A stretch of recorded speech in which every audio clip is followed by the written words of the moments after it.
Assalamualaikum warahmatullahi wabarakatuh. Perkenalkan, nama saya Febriani Diansari, biasa dipanggil Ebi. Saya mahasiswa BKPI dan di sini saya berperan menjadi konselor.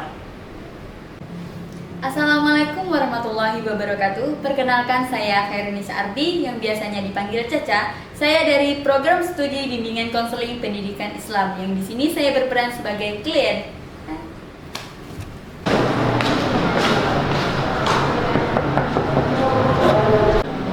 Waalaikumsalam. Silakan masuk, Caca.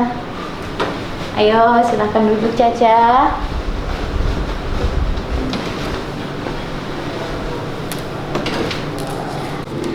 Gimana kabarnya, Caca? Sedikit tidak baik, Bu. Oke, gimana sekolahnya hari ini? Alhamdulillah ya lancar seperti biasa. Caca sudah makan? Sudah, Bu. Tadi Caca menjelaskan kalau Caca tidak baik. Tidak baik kenapa? Boleh Ibu tahu? Saya akhir-akhir ini kurang nyaman, Bu, berada di lingkungan sekolah. Oke, kurang nyaman. Kurang nyaman seperti apa? Boleh Ibu tahu? Saya takut, Bu, untuk menceritakannya. Takut? Oke, Caca nggak perlu takut ya. Kita sekarang akan melakukan konseling. Jadi konseling kegiatan untuk mengentaskan permasalahan dari Caca. Kita juga dilandasi oleh azas-azas bimbingan konseling. Salah satunya yaitu azas kerahasiaan, di mana nantinya apapun permasalahan yang Caca ceritakan, apapun ketakutan-ketakutan Caca yang akan Caca bahas dalam kegiatan ini, Caca nggak perlu khawatir. Nantinya Ibu akan merahasiakan baik itu permasalahan Caca ataupun data-data dari Caca akan Ibu rahasiakan. Jadi Caca nggak perlu khawatir ya untuk menceritakan permasalahan yang Caca alami. Tapi saya nggak tahu, Bu, mau mulainya dari mana. Oke, Caca belum tahu mau mulainya dari mana. Caca nggak perlu khawatir ya. Kalau Ibu di posisi Caca, mungkin Ibu akan melakukan hal yang sama, mungkin bingung mau mulai dari mana. Ibu nggak akan maksa Caca untuk bercerita sekarang terkait apa yang Caca rasakan. Tapi di sini Ibu punya sesuatu untuk Caca.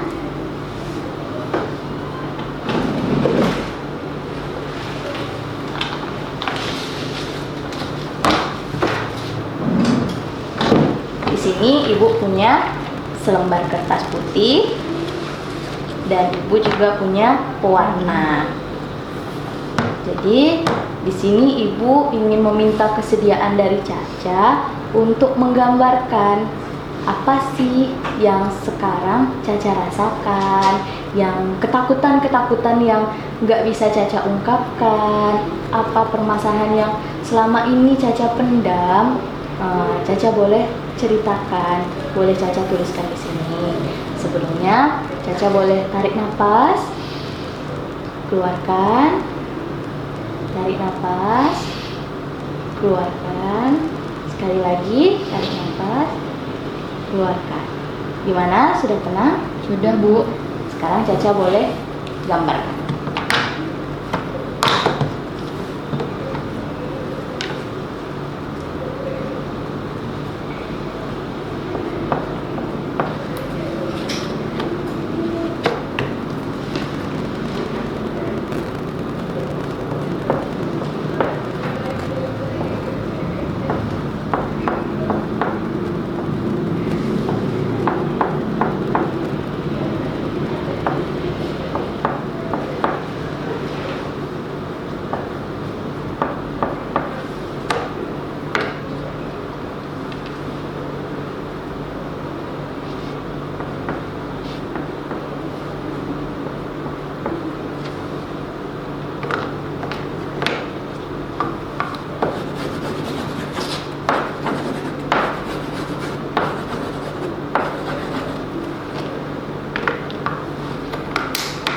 Sudah, Bu. Oke, terima kasih ya Caca. Di sini Caca menggambarkan ada banyak orang di sini. Terus ada satu orang yang warnanya berbeda dengan orang-orang yang lainnya. Terus di sini dilingkari oleh warna-warna merah. Boleh nggak Ibu minta Caca menceritakan apa yang telah Caca gambarkan di sini? Jadi itu Bu, ini saya dan ini lingkungan pertemanan saya, di mana kami itu berisikan 6 orang. Yang paling dekat dengan saya tuh ada si A, tetapi pada dasarnya sering kemana-mana pun kami sering berenam Bu. Tapi akhir-akhir ini kami mempunyai permasalahan yang dimana yang mereka berempat ini beranggapan bahwa kami berdua tidak ingin gabung lagi, karena mereka tuh menganggap bahwa saya tuh pilih kasih, saya hanya mau keluar dengan si A. Padahal kan Bu, saya kenapa keluar dengan si A? Saya tuh menganggap kalau jika keluar sebentar atau minta temenin hal-hal yang jarak dekat, kenapa harus ramai-ramai gitu kan Bu? Kan saya pengennya cuman bentar nih, tolong dong temenin kesini, ibaratnya gitu loh Bu. Tapi mereka nih sering salah paham. Mereka beranggapan bahwa oh gitu pergi berdua, oh gitu nggak ngajak-ngajak gitu. Pasti mereka selalu bahas itu setiap kami keluar berdua. Padahal mereka juga gitu Bu, pergi berdua, si S dengan W, D dengan R. Tapi saya dengan A nggak pernah mempermasalahkan, karena kan emang ada Bu, di satu sisi kita tuh nyaman berteman dengan hanya satu orang. Kalau soal nyamannya ya Bu. Tapi kalau untuk yang lingkup besar ya nyaman-nyaman aja sama mereka, tapi karena sifat mereka yang seperti itu bikin saya tuh bingung Bu. Kayak saya tuh merasa kusut di pikiran saya tuh, apakah saya nggak pantas dijadikan teman, apakah saya salah hanya memilih satu ini, padahal kan di depan mereka saya tuh sama loh nganggapnya, nggak ada bedain, cuman kayak sering keluar dengan si aja, tapi merekanya sudah menganggap seperti itu Bu. Oke, terima kasih Caca sudah mau menceritakan. Jadi di sini Bu mencoba menyimpulkan ya dari permasalahan Caca. Jadi di sini Caca memiliki permasalahan pertemanan, di mana ada kesalahpahaman antara Caca dan salah satu teman Caca dengan keempat teman Caca. Benar seperti itu? Benar Bu. Kalau boleh tahu, Caca dan teman-teman sudah berteman berapa lama? Kami berteman sudah cukup lama Bu, tapi mulai eratnya sejak SMA. Saya kenal mereka tuh sudah sejak SMP. Oke, sudah cukup lama pertemanannya. Jadi sebelumnya pertemanannya seperti apa hubungannya? Ya, sebelumnya aman-aman aja Bu, tapi nggak tahu kenapa akhir-akhir ini mereka seperti itu.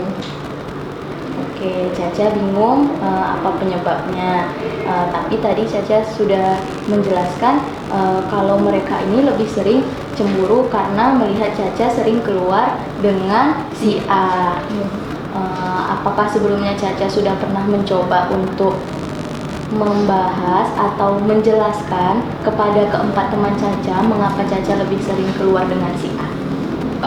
Sudah Bu, kemarin si S ini ngajak kami berkumpul semuanya, lalu dia menanyakan kenapa sih sering berdua, kenapa nggak pernah ngajak-ngajak, emangnya udah nggak mau gabung lagi, emang harus berdua-berdua. Ya saya jelasin dong Bu, gimananya tadi kayak mau pergi sebentar masa iya harus pergi ramai-ramai, sedangkan kalian kan ibaratnya bisa berdua-berdua, kenapa kami enggak, kenapa di saat kami pergi berdua kalian marah gitu loh.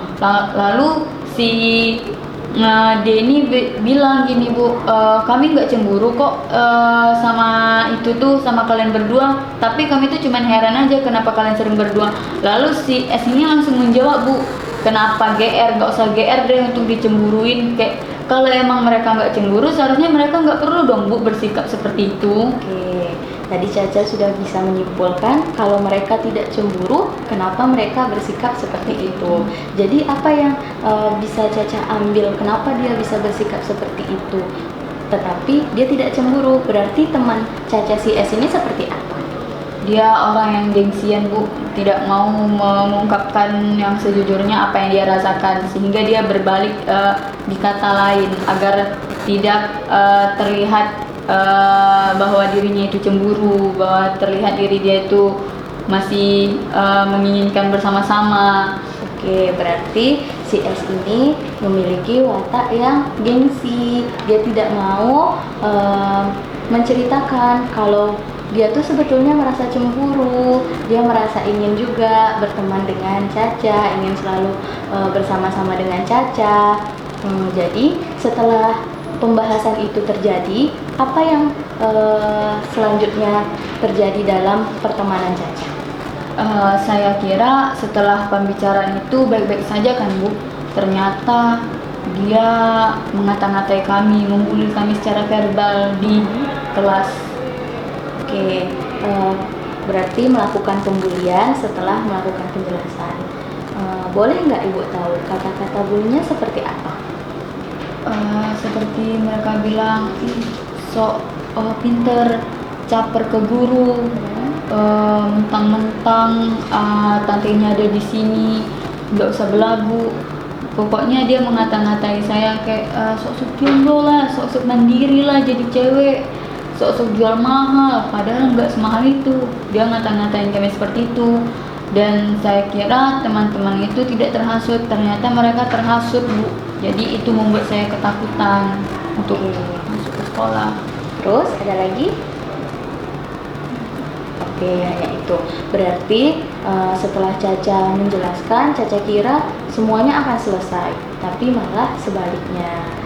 Apakah hal ini penyebab yang menyebabkan Caca menjadi sekarang jarang masuk sekolah, nilai mata pelajaran Caca sekarang mulai turun? Apakah ini penyebabnya Caca? Iya Bu, saya merasa takut, merasa cemas saat masuk sekolah. Saya takut mendengar perkataan-perkataan mereka. Jadi kepala saya itu makin sakit Bu, nggak kuat untuk menerima perkataan-perkataan mereka yang sebenarnya padahal nggak itu yang terjadi. Oke, apakah Caca sudah pernah mencoba untuk menjelaskan kepada teman-teman di kelas? Saya tidak seberani itu Bu untuk menjelaskan ke teman-teman kelas.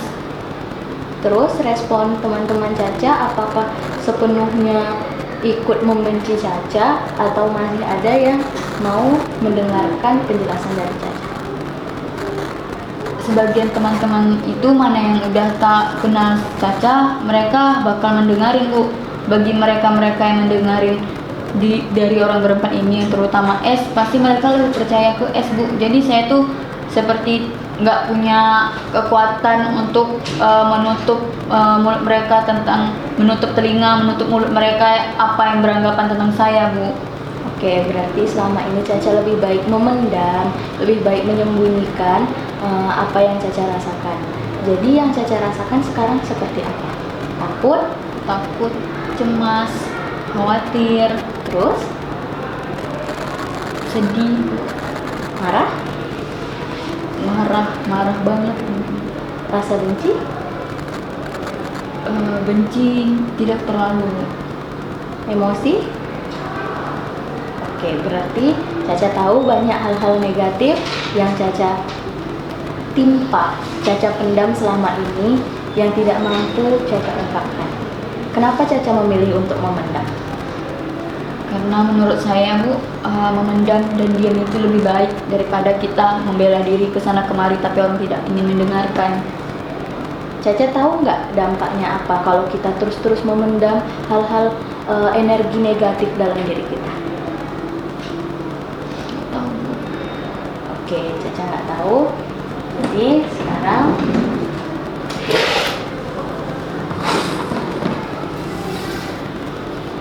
di sini Ibu punya botol dan Ibu punya batu.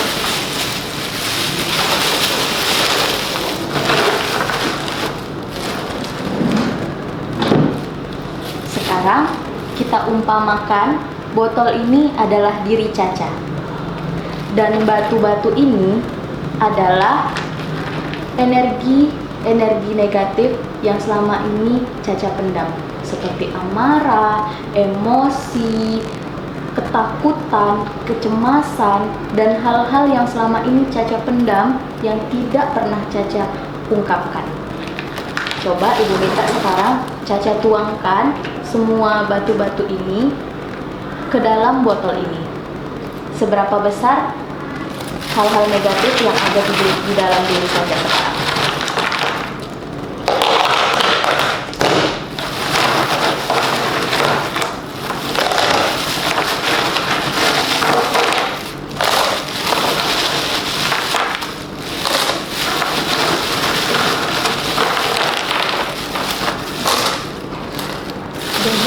Cukup?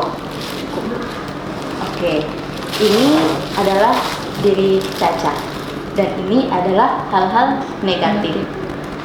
Sekarang sudah mencapai batas hampir penuh. Apa yang akan terjadi jika botol ini terus kita isi dengan energi-energi negatif? Dia tidak akan mampu lagi untuk menahan sehingga meluapkan semuanya dan ini akan tumpah. Oke, berarti kalau kita terus-terus menyimpan energi negatif, maka dia akan meluap dan akan tumpah dan akan melampiaskan hal-hal negatif pula. Jadi apa yang bisa Caca simpulkan? Mungkin dapat saya simpulkan dari ini, ketika saya emosi, saya merasa kecemasan, ketakutan, alangkah lebih baiknya saya bercerita, tidak memendam. Baik, terus? Agar semua itu tidak saya lampiaskan ke orang atau melampiaskan dengan hal-hal yang negatif lainnya, Bu. Oke, bagus, Caca sudah tahu.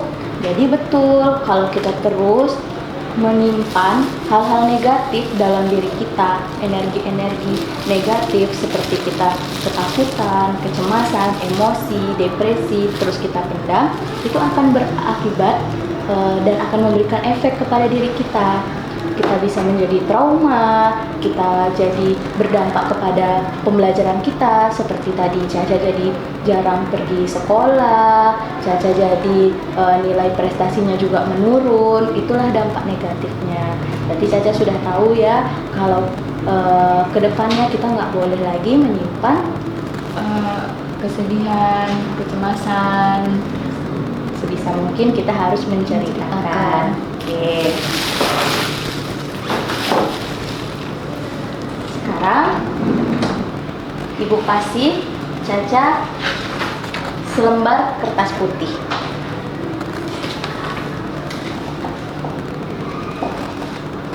Dan Ibu memberikan Caca pulpen.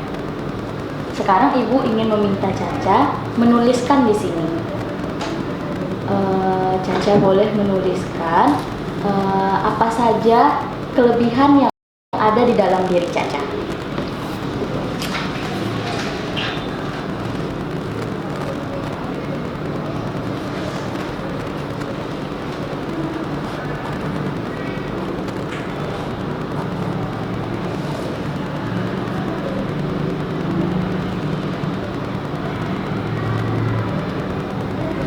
Sudah?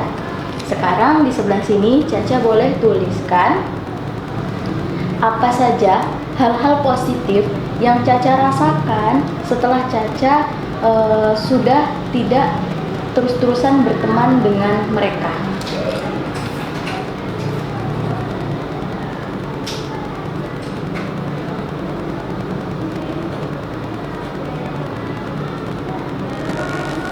Sudah, Bu? Oke, terima kasih Caca. Sekarang Ibu minta Caca membacakan yang telah Caca tuliskan. Saya baik, saya ramah, saya rajin, dan saya pintar. Boleh lebih keras? Saya baik, saya ramah, saya rajin, dan saya pintar. Sekali lagi, Saya baik, saya ramah, saya rajin, dan saya pintar. lebih keras.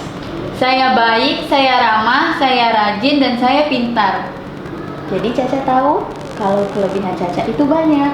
Caca baik, Caca ramah, Caca rajin, dan Caca juga pintar. Jadi sekarang Ibu mau minta Caca membacakan hal positif apa yang Caca rasakan setelah Caca sudah tidak berteman dengan keempat teman Caca yang telah membuli Caca.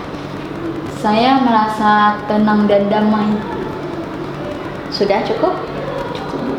Kenapa hanya tenang dan damai? Karena bagi saya, jika saya berada di lingkungan yang tidak nyaman, di lingkungan yang toksik, maka keluarlah dari lingkungan tersebut agar menjaga ketenangan jiwa, damainya hidup, tidak terus-menerus untuk berpura-pura menjadi orang lain agar bisa menjadi diri sendiri. Oke, bagus. Berarti Caca sudah tahu dan Caca sudah mengambil sisi positifnya dari kejadian yang telah terjadi pada diri Caca.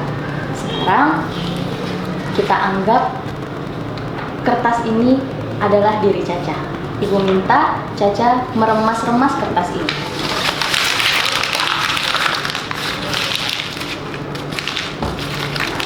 Lebih kuat. Sekarang pukul-pukul kertasnya.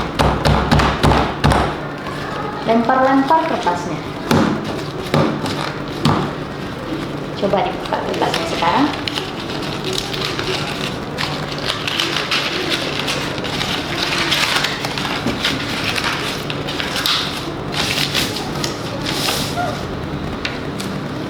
Apa yang terjadi pada kertasnya? Remuk, Bu. Remuk. Tapi apakah dia akan kehilangan nilainya sebagai kertas? Tidak, Bu. Dia tetap menjadi Kertas. Oke. Kalau ini diibaratkan seperti diri Caca, apa yang bisa Caca simpulkan? Mungkin berbagai cacian atau makian dari orang, ya kalau emang ini diri Caca akan tetap bertahan walaupun banyak hal yang membuat kita down, kita sedih, Ya. kita takut. Terus? Tapi jika kita menahan diri kita dan kita harus berpikir positif untuk kedepannya, ya udah, ini bakal jadi diri kita sendiri. Oke, bagus ya. Jadi Caca bisa menyimpulkan, benar, kalau ini, kertas ini kita gambarkan menjadi diri Caca. Kertas walaupun sudah diremuk-remuk, sudah dipukul-pukul, sudah dilempar-lempar, dan sudah diinjak, dicaci maki, dia tetap menjadi seperti kertas. Begitu juga semestinya diri Caca. Walaupun Caca sudah dikata-katai, Caca sudah dianggap remeh, Caca sudah dibully, sudah diinjak-injak, Caca nggak perlu down, Caca nggak perlu rendah diri. Caca harus membuktikan bahwa ada nilai di dalam diri Caca sendiri. Siapa yang tahu nilai di dalam diri kita sendiri? Ya cuman diri kita, Bu. Ya benar, hanya diri kita sendiri. Orang lain tidak akan mengetahui nilai dan apa sih sebenarnya yang akan kita lakukan dan perbuatan baik apa yang telah kita lakukan. Jadi yang mengetahui hanya diri kita sendiri. Jadi Ibu harap kedepannya Caca bisa mengambil sisi positif dari selembar kertas ini. Baik, Bu. Jadi hal positif apa yang bisa Caca ungkapkan dari gambaran selembar kertas yang telah kita remuk-remuk, kita injak-injak ini? Hal positifnya mungkin kita harus yakin ke diri kita, dan jika ada masalah itu jangan merasa ketakutan dan kecemasan. Kita pasti bisa melewati itu dengan bercerita. Mungkin kalau tidak ada teman dekat, mungkin bisa langsung ke guru BK agar bisa merasa lebih tenang dan hindari orang-orang toksik yang membuat hidup kita itu down. Oke, betul, hebat. Berarti Caca sudah tahu apa yang akan Caca lakukan ke depannya. Ibu akan terus melakukan pemantauan untuk Caca ke depannya. Jadi Caca nggak perlu takut apabila nanti ada teman-teman yang mengata-ngatai Caca, ada teman-teman yang melakukan pembulian lagi, atau ada teman-teman yang mungkin merasa diri Caca itu salah. Caca nggak perlu takut. Caca boleh datang kepada ibu. Sekarang karena kegiatan konseling kita akan berakhir, ibu ingin meminta Caca menjelaskan apa yang Caca rasakan setelah Caca melakukan konseling. merasa tenang, lega, bahagia, nyaman. Itu sih, Bu. Oke, kalau kita skalakan dari 1 sampai 100, ada di peringkat berapa sekarang perasaan senang, bahagia Caca? Mungkin ada di 90. 90? 90/100. Oke, luar biasa.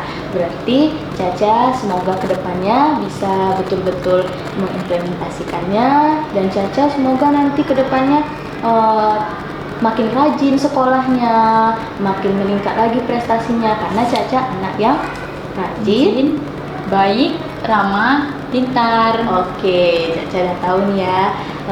Jadi Ibu, karena kegiatan konseling kita akan berakhir, jadi mungkin sampai di sini kegiatan konseling kita. Jadi Caca nggak perlu khawatir. Nanti Caca boleh datang ke sini lagi. Caca jangan sungkan-sungkan. Pintu konseling kita, ruangan BK kita nggak pernah tertutup untuk anak-anak Ibu. Baik, Bu, sebelumnya Caca terima kasih. Mungkin Ibu telah peka dan telah memanggil Caca ke sini untuk bercerita. Walaupun Caca awalnya tidak ingin cerita, Ibu terus menggali, membuat Caca bisa mengungkapkan semua yang Caca rasakan. Caca berterima kasih kepada Ibu dan terima kasih atas masukan yang Ibu berikan. Caca sangat lega sekarang. Oke, terima kasih ya Caca. Ibu juga mengucapkan terima kasih karena Caca sudah sedia, sudah terbuka dalam kegiatan konseling ini. Baik, Ibu, terima kasih ya, Bu, sekali lagi. Iya Caca, sama-sama. Izin, Bu. Iya, hati-hati ya, semangat terus. Iya, Bu.